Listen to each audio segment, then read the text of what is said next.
Are the markets getting ahead of themselves? We've got record numbers here at the end of the week from the S&P and the Russell as well. We got that promise of vaccine, but at the same time, we have 150,000 new cases a day at this point in the United States.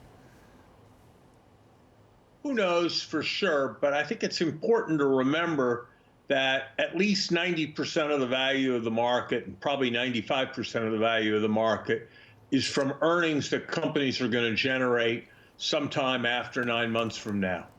And as long as that's true, it's really long-run prospects that matter more than short-run prospects. And I think the vaccine is a big deal in that regard. I think the fact that we're going to have a transition of power in America is a big deal in that regard. So while I feel much worse about the grimness of the winter than I did a week or 10 days ago, I feel better about the long run future of the prospects, at least for corporations in the United States. I think the combination of the fact that we're going to have a more stable government, and whether it's good or bad ultimately, and I've got reservations about it, they're going to be more stymied in their abilities to promote inequality in the Congress.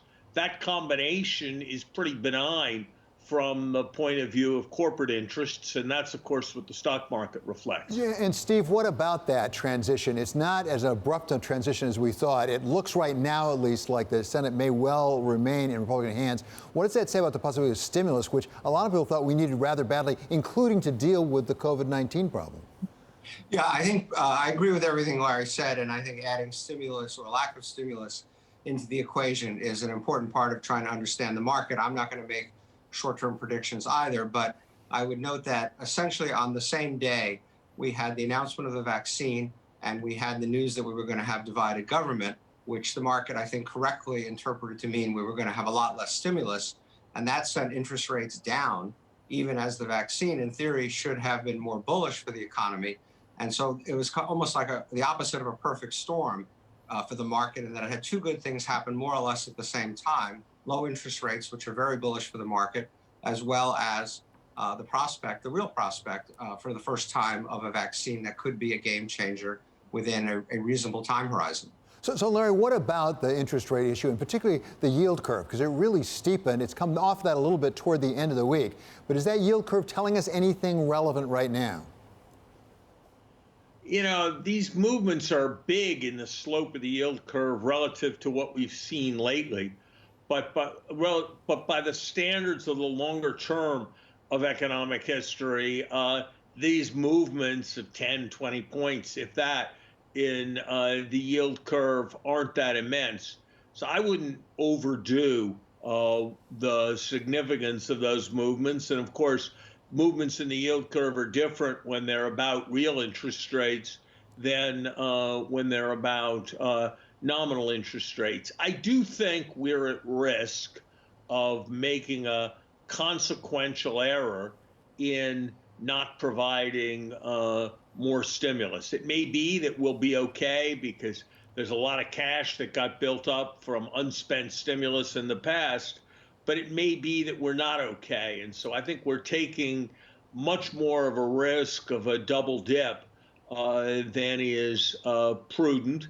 And, you know, you look at what's happening around the rest of the world, and the risk that there are going to be some real financial aftershocks here is not something I'm prepared to predict, but it's certainly something that, as a policymaker, I would want to be insuring against. Steve, as an investor, looking below the top line numbers on the equity indices, what did we see this week? Because tech had been driving things up, then tech came off some this week. It looked like we were at least flirting with some cyclicals and even some value stocks. What is that telling us about what investors are thinking? Yeah, no, there was a significant rotation in the market this week. And again, it really related to the vaccine more than anything, because the cyclicals have been, you've had the greatest dispersion between so-called growth stocks and so-called value stocks or cyclical stocks. Certainly in my recollection, I think probably, in fact, I know essentially in history, where like we were at the 99th percentile of dispersion between those two fundamentally different investment strategies.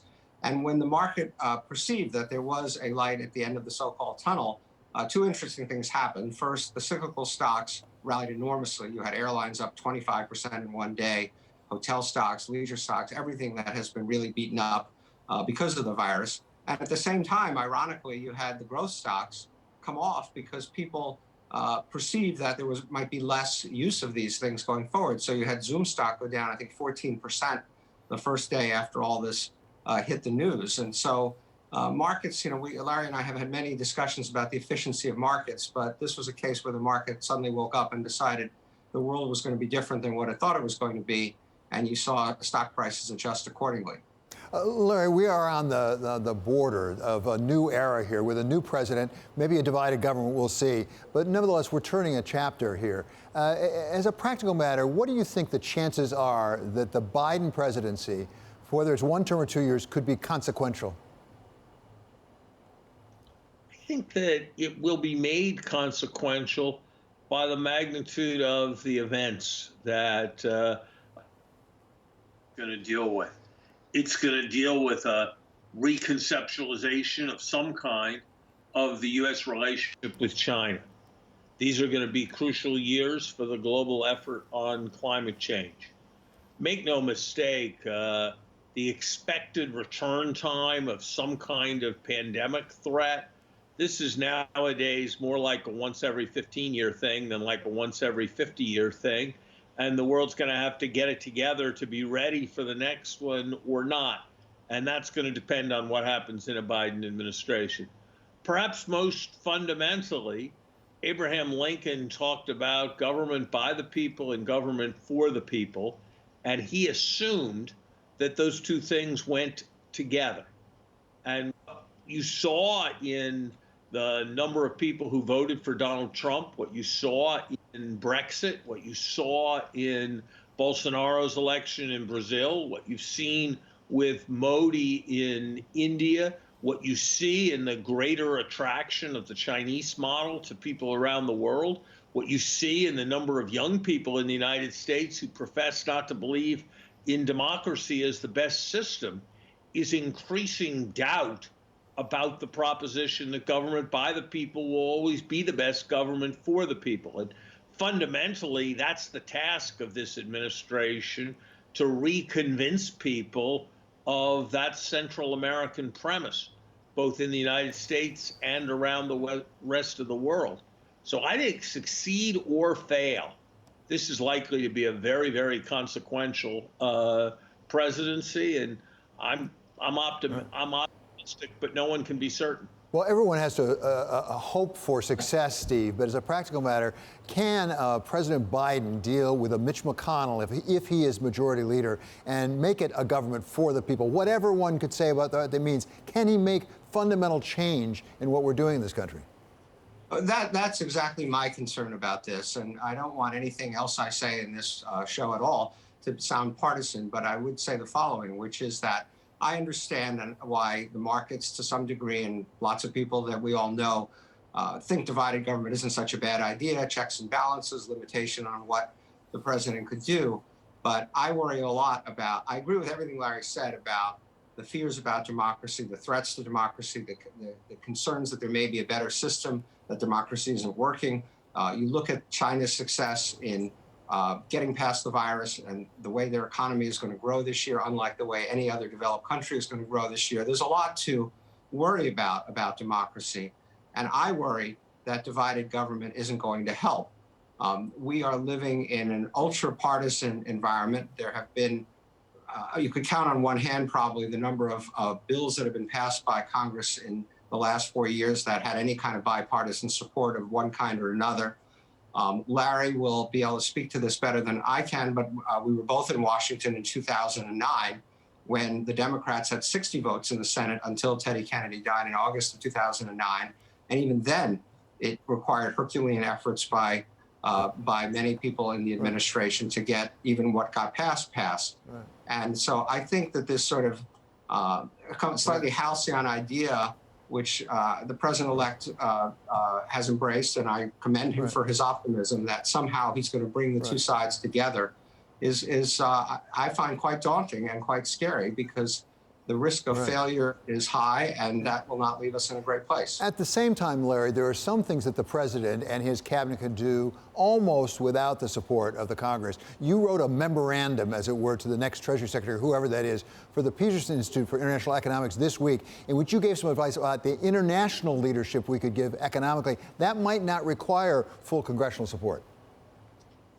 There's a lot that we can do. One of the very significant things that President Obama did was convene, along with Gordon Brown, a G20 summit three months after he was in office that really galvanized confidence by doing a whole set of international things with respect to the financial crisis. And we haven't seen anything like that so far with respect to this crisis, and that's an area where the next Secretary of the Treasury and the President-elect can show very important leadership. And if we can give confidence that the developing world is not going to be a source of crisis, not going to be a source of uncontrolled, contagious disease, I think we can improve materially the economic prospects for our country. If we can broaden understanding that of the nature of our economic problems, and they're quite different than they were a few years ago. We've got to figure out how to channel what is basically an excess of savings into productive investment. If we can make globalization more into an issue for regular people than an issue for elites, I think there are huge gains to be had from further cooperation on global tax evasion by profitable companies. And that's something where great progress can be made without changes in U.S. law. There are great changes that can be made simply in collecting taxes that are owed but not paid. There are far too many people with incomes of $10 million a year who didn't file their tax returns, and the IRS made no effort to trace it because of budget cuts. So there's a lot that the President of the United States can do. I think it's a big mistake to underestimate the power of the bully pulpit well used. And I've been encouraged by the fact that Joe Biden has been very clear that he intends to be the president of all the people. And I think his willingness to avoid constituency politics in his party is likely to make him an effective user of that bully pulpit. And I think more people will come along than most people think.